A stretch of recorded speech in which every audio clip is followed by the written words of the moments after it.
The ability to have somebody who is kind of epitomizes what you think your country stands for has always been a major ambition. Princess Anne is not someone you cross. Let me say that again.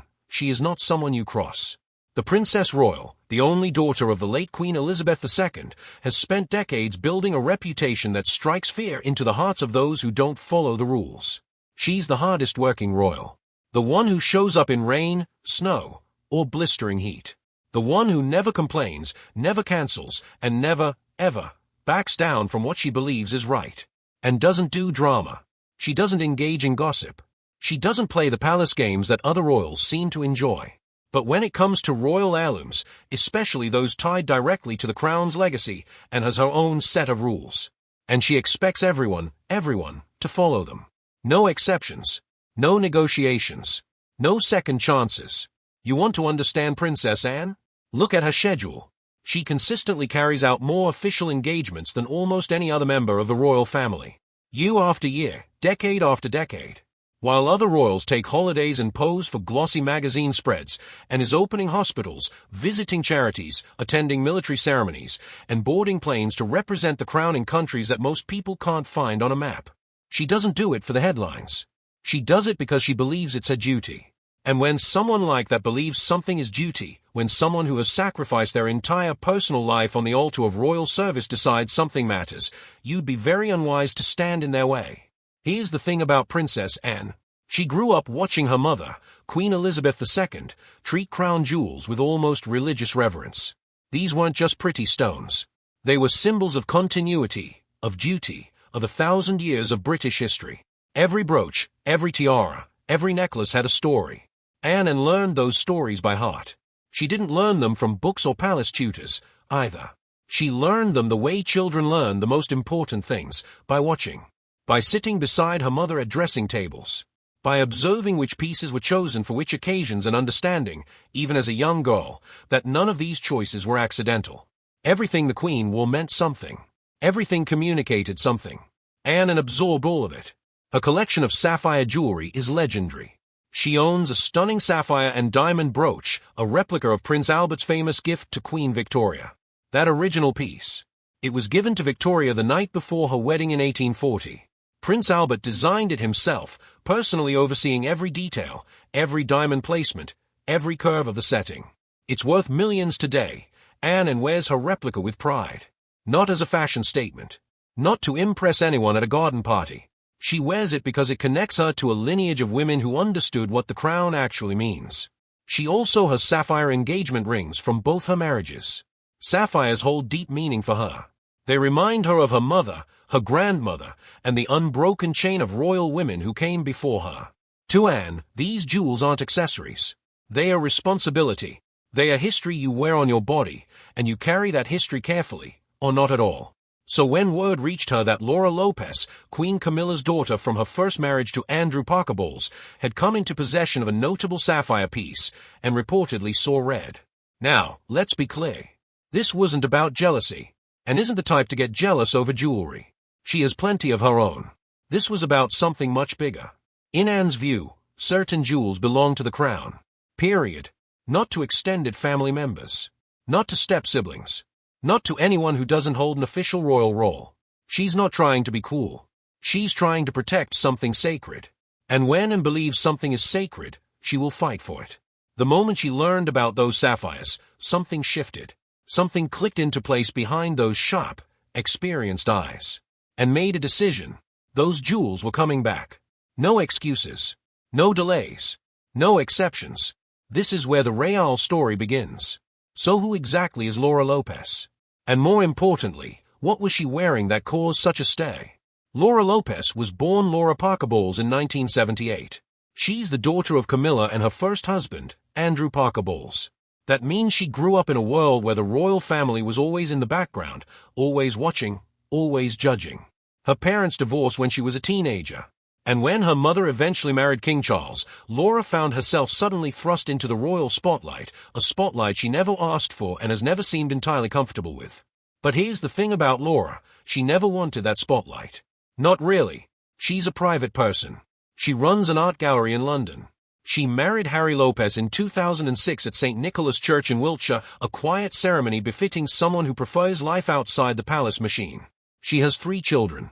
She lives a relatively quiet life, far from the drama that seems to follow her mother and stepfather everywhere they go. And in many ways, that privacy is admirable. In a world where even minor royal-adjacent figures chase their 15 minutes of fame, Laura has consistently stayed in her lane. She shows up to key royal events. She dresses appropriately. She smiles. And then she goes home. She doesn't give interviews. She doesn't write books. She doesn't appear on podcasts complaining about palace life. By all accounts, she plays the game quietly and professionally. So why would Princess Anne take issue with her? The answer lies in what Laura was wearing. In recent years, Laura has been spotted at royal events wearing jewelry that caught the attention of eagle-eyed royal watchers. Sapphires. We're not talking about a simple pendant or modest ring. We're talking about substantial pieces, statement pieces, the kind of jewelry that makes people stop and stare, the kind that looks like it came from somewhere significant, the kind that makes experienced observers of royal fashion ask the same question at the same moment: where did she get that? Some whispers suggested these sapphires once belonged to the crown's private collection. Others said they were gifts from Camilla herself, passed down to her daughter as sentimental keepsakes. A mother giving jewelry to her daughter, that's normal, right? Nothing wrong with that. Except, Princess Anne didn't see it that way. Royal jewelry is governed by complex rules that most people don't understand. You see, not all royal jewels are the same. Some pieces are designated heirlooms of the crown. These can only be worn by specific individuals, usually the sovereign or the queen consort. They are not meant to be given away, loaned out, or passed down to non-working royals. The Prince Albert brooch we mentioned earlier? That's an heirloom designated for future queens and queen consorts. It belonged to Queen Victoria. It was worn by Queen Elizabeth II. And now, Queen Camilla wears it. It's not something you hand over to your daughter because she likes the color blue. It's not a birthday gift. It's not a token of maternal affection. It is a symbol of the crown itself, and symbols of the crown stay with the crown. So if Laura Lopes was wearing pieces that fell into this category and had every right and every reason to intervene, this wasn't a personal grudge. This was institutional duty. And nobody does institutional duty quite like Princess Anne. But here's where it gets complicated. Nobody knows exactly which sapphires Laura was wearing. The palace hasn't confirmed anything. And that's exactly how the royal family likes it. Keep everyone guessing, keep everyone talking, but never actually say anything concrete. The ambiguity only fueled the rumors. And rumors in royal circles spread faster than wildfire. Staff talk. Ladies-in-waiting whisper. Footmen notice things. The royal household is many things, but it is not a place where secrets stay secret for long. The ambiguity only made everything worse. Now we get to the moment you've been waiting for. The showdown. The confrontation. The moment Princess Anne decided enough was enough. Let me paint you a picture. This wasn't a public argument. There were no cameras, no press releases, no statement from Buckingham Palace. This was a behind-closed-doors situation, the kind of royal standoff that only happens when someone breaks the unwritten rules. The rules that aren't written down anywhere, but everyone is expected to know. The kind of rules that get passed down through generations of palace life, absorbed through observation and quiet correction. Princess Anne is known for her direct communication style. She doesn't play games. She doesn't sugarcoat. She doesn't waste time on pleasantries when something needs to be addressed. When she wants something done, she says it plainly, and people listen. Why? Because she has earned that respect through decades of unwavering service.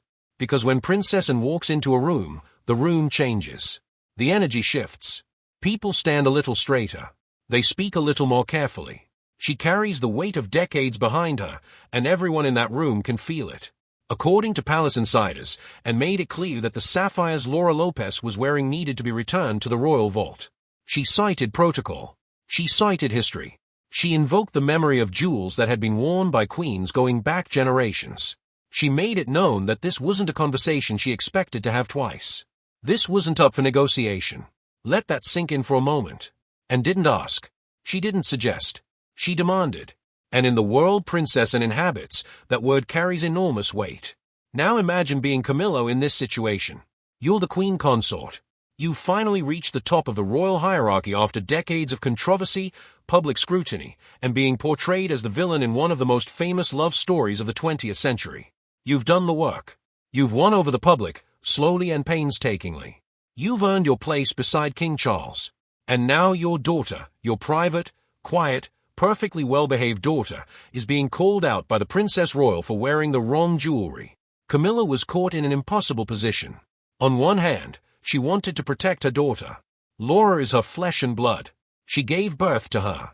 She raised her through the chaos of a very public divorce and the scrutiny that followed. Every mother wants to stand up for her child. Every instinct in Camilla's body probably screamed at her to push back, to defend Laura, to say enough. But on the other hand, Camilla couldn't openly defy Princess Anne. Why? Because Anne carries decades of institutional weight that no one, not even the Queen Consort, can easily dismiss. She's the late Queen's daughter. She's the hardest working royal. She has the respect of the entire household and the admiration of the British public in a way that is uniquely her own. Defying Anne openly would have created a scandal that nobody wanted. A crack in the royal family's public facade that the press would have gleefully exploited for months. The tension reportedly affected the entire household. Staff noticed the icy atmosphere. The whispering increased. People moved more carefully through corridors they had walked 100 times before. Everyone was waiting to see who would blink first. Waiting to see whether maternal love or institutional authority would win out. And as always in these situations, the institution won. Timing matters, hey. The confrontation is said to have taken place around a major royal event, possibly Trooping the Colour or state banquet. These are occasions where ceremonial jewels are expected to be worn with care, with intention, with full understanding of their significance. And, ever strategic, chose her moment carefully. She knew the pressure would be higher, the stakes greater, and the need for protocol more urgent. She has been navigating royal politics for 50 years. She knows exactly when to apply pressure and exactly how much pressure to apply. By the time the conversation was over, Laura had reportedly agreed to return the pieces. No public fuss. No media leaks. Just a quiet resolution that kept the palace's secrets safe. The kind of resolution that only happens when everyone in the room understands the stakes. But what happened next? And what does this say about the royal family's complicated relationship with jewelry, inheritance, and power? To understand why Princess Anne acted so forcefully, you need to understand what sapphires actually mean to the royal family. These aren't just pretty blue stones. They are dynamite wrapped in velvet. The most famous royal sapphire story begins with Queen Victoria. In 1840, the night before her wedding to Prince Albert, he gave her a brooch featuring a large oval sapphire surrounded by 12 diamonds. It was a symbol of his love, his devotion, and his vision for their future together. Victoria wore it throughout her life, at state occasions, in quiet moments, in portraits that now hang in the grandest rooms in England. She treasured it above almost all other jewels. That brooch is worth an estimated $10 million today. It remains a crown heirloom. Queen Elizabeth II wore it many times, always choosing it deliberately, always understanding exactly what she was communicating when she pinned it to her lapel. And now Queen Camilla has been seen wearing it at state events. The replica belongs to Princess Anne, a gift from her mother, and she values it immensely. Not for its monetary worth, for what it represents. But sapphires carry even heavier weight in the modern royal story. Think about Princess Diana's engagement ring. The one now worn by Catherine, Princess of Wales. That ring features a 12-carat oval sapphire surrounded by 14 solitaire diamonds. It was chosen by Diana herself from Gerard's catalogue, and it broke royal tradition because it wasn't a custom piece.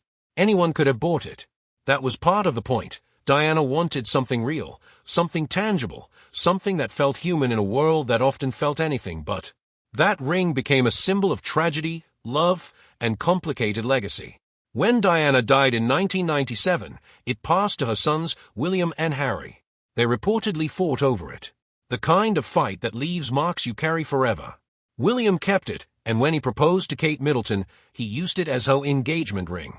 The gesture was deeply meaningful. William was honoring his mother by giving her ring to the woman he loved. It was one of the most quietly heartbreaking things a son could do. But here's where it gets painful. Prince Harry has claimed in his memoir that he wasn't asked about the ring. He felt excluded from the decision. He felt like his brother had taken something that connected both of them to their mother and used it without ever once stopping to ask how Harry felt about that. The ring became another wedge between them, another symbol of the rift that has torn the brothers apart and saddened a watching world. A single sapphire ring, and it split a family. That's the power of these stones. That's why Princess Anne doesn't treat them lightly. So when Princess and saw Sapphires on Laura Lopes, she saw history being mishandled. She saw the beginning of a problem that, left unchecked, would grow into something that couldn't be contained. She knew the emotional weight these stones carry. She knew the family fights they can trigger. She knew that once a sapphire leaves the crown's control, it can create decades of resentment, legal disputes, and public embarrassment. In Anne's mind, allowing non-senior royals to wear certain pieces weakens their significance. It dilutes their power. It opens the door to arguments about ownership, inheritance, and entitlement that have no clean resolution. And she wasn't about to let that happen. Not on her watch. Not while she still had the energy and the authority to prevent it. The sapphire isn't just a gemstone. It's a ticking time bomb of royal emotion, and knows exactly how to handle it. She's been handling things like this her entire life. Predictably, the palace has remained completely silent about this story. No official statements. No confirmations. No denials. This is how the royal family operates. What happens behind closed doors stays there, permanently, officially, forever. But silence can be telling. If this story were entirely false, if it was simply fabricated gossip with no basis in reality, wouldn't palace aides have moved quickly to shut it down? The machinery exists to do exactly that. Statements are issued. Sources are briefed. Narratives are corrected. But they didn't do any of that. Instead, the rumors continued. And the absence of denial only made people more curious, more convinced that something real had taken place behind those grand, closed doors. Notice that Laura Lopes hasn't been seen wearing sapphires at recent royal events. Coincidence? Maybe. Or maybe and got exactly what she wanted, quietly and completely. The fact that Laura has stayed out of the public eye since these rumors emerged speaks volumes. It suggests that something happened behind those palace walls, something that changed the way Laura approaches royal jewelry, and perhaps the way she approaches her complicated place in the royal family altogether. Some royal commentators have pointed out that Laura's public profile remains remarkably low. She's not a working royal. She doesn't carry out official duties. She doesn't represent the crown on international visits or trade missions or state funerals. She's a private citizen who happens to be the daughter of the queen consort. So why would she need crown jewels at all? The question feels valid. The question feels, in fact, like exactly the question Princess Anne was asking. Others argue that Camilla, as queen consort, has every right to gift personal pieces to her daughter. After all, Camilla has her own collection. She owns jewelry that isn't part of the crown estate. If she wants to give something to Laura, isn't that her choice as a mother? The problem is that the line between personal property and crown property remains stubbornly, deliberately blurry. The royal family doesn't publish itemized lists. They don't tell the public which brooch belongs to the crown and which belongs to the monarch personally. This ambiguity is deliberate. It allows for flexibility. But it also creates conflict. It creates exactly the kind of conflict that Princess Anne found herself navigating. And that is why this situation matters beyond gossip, beyond jewelry, beyond one quiet confrontation in a palace corridor. What's clear is this: Princess Anne operates by a different code. A code she has lived by for decades without wavering, without softening, and without apology. The Princess Royal has no tolerance for what she might see as entitlement. She earned her position through decades of service. Not through marriage. Not through blood alone. Through showing up every single day and doing the work. She shows up. She works hard. She respects the rules. She expects others to do the same. Whether you agree with her or not, you have to respect her consistency. And doesn't change her mind based on who's asking. She doesn't make exceptions for family. She doesn't bend the rules because someone gives her a tearful look or invokes a mother's love. She upholds the standard she believes in, and the rest of the royal family knows it. They've always known it. And that's the story of how Princess Anne made sure the sapphires stayed where they belonged. Not in a gallery. Not around the neck of someone who holds no official role. Back in the vault, where history is kept safe, where duty is honored, and where the weight of 1,000 years of monarchy sits quietly in velvet-lined boxes, waiting for the right person to carry it forward. But this royal family never runs out of drama. There's always another heirloom, another scandal, another showdown waiting just around the corner. What do you think? Was Anne right to intervene, or should Laura have kept the jewels? Drop your thoughts in the comments. And subscribe so you don't miss our next video, where we reveal the secret battle over another royal treasure.